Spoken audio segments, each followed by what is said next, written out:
ಕೃತಿಕಾ ರೆಡ್ಡಿ ಕೊಲೆ ಪ್ರಕರಣ ಏನಿದೆ ವೈದ್ಯೆ ಆರೋಪಿ ಮಹೇಂದ್ರ ರೆಡ್ಡಿ ವಿರುದ್ಧ ಈಗ ಚಾರ್ಜ್ ಶೀಟ್ ಅನ್ನು ಸಲ್ಲಿಕೆ ಮಾಡಲಾಗಿದೆ.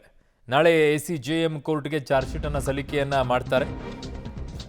ಚಾರ್ಜ್ ಶೀಟ್ ಸಲ್ಲಿಸಲಿರುವ ಮಾರತಹಳ್ಳಿ ಪೊಲೀಸರು ಸುಮಾರು 72ಕ್ಕೂ ಹೆಚ್ಚು ಸಾಕ್ಷ್ಯವನ್ನು ಸಂಗ್ರಹ ಮಾಡಿದ್ದಾರೆ.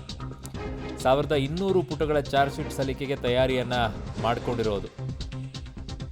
ಮಾರತಹಳ್ಳಿ ವೈದ್ಯೆ ಕೃತಿಕಾ ರೆಡ್ಡಿ ಕೊಲೆ ಪ್ರಕರಣಕ್ಕೆ ಸಂಬಂಧಪಟ್ಟಂತೆ ಆಗಿರುವಂತಹ ಬೆಳವಣಿಗೆ.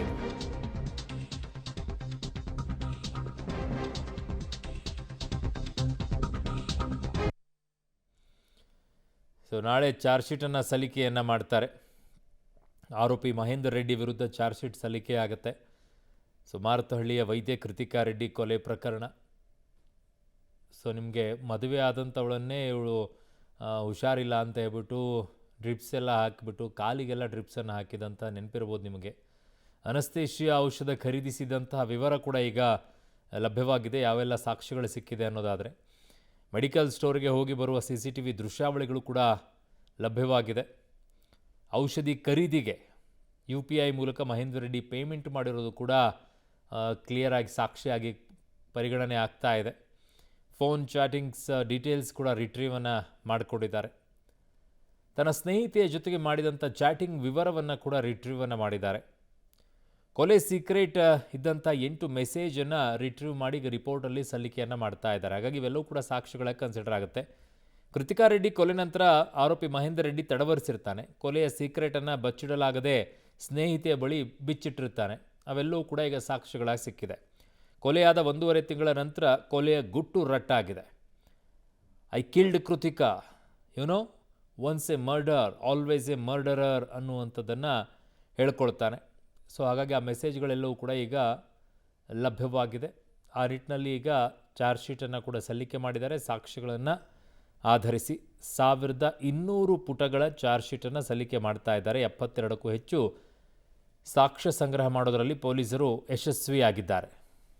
ನನ್ನ ಸಹೋದ್ಯೋಗಿ ಈಗ ಕ್ರೈಮ್ ಬ್ಯೂರೋದಿಂದ ನರಸಿಂಹಮೂರ್ತಿ ನನ್ನ ಸಂಪರ್ಕಕ್ಕೆ ಸಿಗ್ತಾ ಇದ್ದಾರೆ. ನರಸಿಂಹಮೂರ್ತಿ, ಏನು ಸಿಗ್ತಾ ಇದೆ ಈ ಖತರ್ನಾಕ್ ಕ್ರಿಮಿನಲ್ ಡಾಕ್ಟರ್ ಬಗ್ಗೆ ಮಾಹಿತಿ? ಅರುಣ, ಬೆಂಗಳೂರಿನ ಮಾರತಹಳ್ಳಿ ಪೊಲೀಸ್ ಠಾಣಾ ವ್ಯಾಪ್ತಿಯಲ್ಲಿ ಕೃತಿಕಾ ರೆಡ್ಡಿ ಅಂತೇಳಿ ಈಕೆ ಈ ಡರ್ಮಟಾಲಜಿಸ್ಟ್, ಆಕೆಯ ಗಂಡ ಈಕೆಯನ್ನು ಅನಸ್ತೇಶಿಯಾ ನೀಡಿ ಪ್ರೋಪೋಫಾಲ್ ಎಂಬ ಇಂಜೆಕ್ಷನನ್ನು ನೀಡಿ ಈಕೆಯನ್ನು ಕೊಲೆ ಮಾಡಿದ್ದ. ಅದಾದ ಬಳಿಕ ಪೊಲೀಸರು ಮರಣೋತ್ತರ ಪರೀಕ್ಷೆಯ ವರದಿ ಬಂದ ಬಳಿಕ ಮತ್ತು FSL ರಿಪೋರ್ಟ್ ಬಂದ ಬಳಿಕ ಕೊಲೆಗಾರ ಈತನೇ ಅಂತೇಳಿ ಪೊಲೀಸರು ಅರೆಸ್ಟ್ ಮಾಡಿದರು. ಇದೀಗ ಪೊಲೀಸರು ಪ್ರಕರಣದಲ್ಲಿ ಸುಮಾರು 1200ಕ್ಕೂ ಹೆಚ್ಚು ಪುಟಗಳನ್ನು ಚಾರ್ಜ್ ಶೀಟನ್ನು ರೆಡಿ ಮಾಡಿ ಇಟ್ಕೊಂಡಿದ್ದಾರೆ. ಅದನ್ನು ಸ್ಕ್ರೂಟಿನಿಗೆ ಅಂತೇಳಿ ಇವತ್ತು SPP ಅವರಿಗೆ ಕೊಡುವ ಕೆಲಸವನ್ನು ಮಾಡಲಾಗಿದೆ. ಬಹುತೇಕ ನಾಳೆ ಈ ಒಂದು ಚಾರ್ಜ್ ಶೀಟನ್ನು ನ್ಯಾಯಾಲಯಕ್ಕೆ ಸಲ್ಲಿಸೋದಕ್ಕೆ ರೆಡಿಯನ್ನು ಮಾಡಿಟ್ಕೊಂಡಿದ್ದಾರೆ. ಹಾಗಾದರೆ ಚಾರ್ಜ್ ಶೀಟಲ್ಲಿ ಇರುವಂತಹ ಪ್ರಮುಖ ಅಂಶಗಳು ಏನೇನು ಅಂತೇಳಿ ನೋಡಿದಂತಹ ಸಂದರ್ಭದಲ್ಲಿ ಸುಮಾರು 72ಕ್ಕೂ ಹೆಚ್ಚು ಜನರ ಸಾಕ್ಷಿಗಳನ್ನು ಕಲೆ ಹಾಕುವ ಕೆಲಸವನ್ನು ಮಾಡಲಾಗಿದೆ. ಅಷ್ಟು ಜನರ ಹೇಳಿಕೆಯನ್ನು ಸಹ ದಾಖಲು ಮಾಡಿಕೊಳ್ಳಲಾಗಿದೆ. ಈತ ಈ ಪ್ರೋಪೋಫಾಲ್ ಇಂಜೆಕ್ಷನನ್ನು ಖರೀದಿ ಮಾಡಿದ್ನಲ್ಲ, ಅದೇ ಮೆಡಿಕಲ್ ಸ್ಟೋರ್ಗೆ ಹೋಗಿದ್ದಾನೆ. ಅಲ್ಲಿ ಫೋನ್ಪೇ ಮಾಡಿರುವಂತಹ ಫೋನ್ಪೇ ಬಿಲ್ ಇರ್ಬೋದು, ಅದ್ರ ಜೊತೆಗೆ ಈತ ಆ ಮೆಡಿಕಲ್ ಸ್ಟೋರ್ನ ಹೇಳಿಕೆಗಳಿರ್ಬೋದು, ಮತ್ತು ಈತ ಅದನ್ನು ಮೆಡಿಕಲ್ ಸ್ಟೋರ್ಗೆ ಹೋದಂತಹ CCTV ಇರ್ಬೋದು, ಇವೆಲ್ಲವನ್ನು ಕೂಡ ಟೆಕ್ನಿಕಲ್ ಸಾಕ್ಷಿಯಾಗಿ ಪರಿಗಣನೆ ಮಾಡುವ ಕೆಲಸವನ್ನು ಕೂಡ ಮಾಡಲಾಗಿದೆ. ಮತ್ತೊಂದು ವಿಚಾರ ಏನಂತ ಹೇಳಿದ್ರೆ, ಕೊಲೆಯಾದಂತಹ ಬಳಿಕ ಈತನ ಗೆಳತಿಗೆ ಒಂದೂವರೆ ತಿಂಗಳ ಕಾಲ ಮೆಸೇಜನ್ನು ಮಾಡಿದ್ದಾನೆ. ಈತ ಸರಿ ಇಲ್ಲ ಅನ್ನೋ ಲೆಕ್ಕಕ್ಕೆ ಆಕೆ ಈತನಿಂದ ಅಂತರವನ್ನು ಕಾಯ್ದುಕೊಳ್ಳೋ ಕೆಲಸವನ್ನು ಮಾಡಿದ್ದಾನೆ. ಈತ ಫೋನ್ಪೇಯಲ್ಲಿ ಮೆಸೇಜನ್ನು ಮಾಡಿದ್ದಾನೆ. Once A murderer always he was always murderer ಅನ್ನೋ ಮಟ್ಟಿಗೆ ಈತ ಮೆಸೇಜನ್ನು ಕೂಡ ಮಾಡಿದ್ದಾನೆ. ಮತ್ತು ಸಾಕಷ್ಟು ಮೆಸೇಜ್ಗಳನ್ನು ಮಾಡಿದ್ದಾನೆ. ಹೀಗಾಗಿ ಅವೆಲ್ಲವನ್ನು ಕೂಡ ಸಾಕ್ಷಿಯಾಗಿ ಪರಿಗಣನೆಗೆ ತೆಗೆದುಕೊಳ್ಳಲಾಗಿದೆ. ಆ ಹುಡುಗಿಯನ್ನು ಸಹ ವಿಟ್ನೆಸ್ ಆಗಿ ಪರಿಗಣನೆಗೆ ತೆಗೆದುಕೊಂಡು ಇದೀಗ ಈ ಪ್ರಕರಣದಲ್ಲಿ ಚಾರ್ಜ್ ಶೀಟನ್ನು ಹಾಕೋದಕ್ಕೆ ಪೊಲೀಸರು ತಯಾರಿಯನ್ನು ಮಾಡಿಕೊಂಡಿದ್ದಾರೆ. ಅಲ್ಲಿಗೆ ಈ ಕಟುಕ ಗಂಡ ಏನಿದ್ದಾನೆ, ಹೆಂಡತಿಯನ್ನು ಪ್ರೋಪೋಫಾಲ್ ಇಂಜೆಕ್ಷನನ್ನು ನೀಡಿ ಕೊಲೆ ಮಾಡ್ತಕ್ಕಂತಹ ಮನಸ್ಥಿತಿಯ ಗಂಡನನ್ನು ಇನ್ನೂ ಕೂಡ ಆತ ಜೈಲಲ್ಲೇ ಇದ್ದಾನೆ. ಒಮ್ಮೆ ಈತನ ಬೇಲ್ ಕೂಡ ರಿಜೆಕ್ಟ್ ಆಗಿದೆ. ಹೀಗಾಗಿ 90 ದಿನಗಳ ಒಳಗಾಗಿ ಚಾರ್ಜ್ ಶೀಟನ್ನು ಹಾಕಬೇಕು.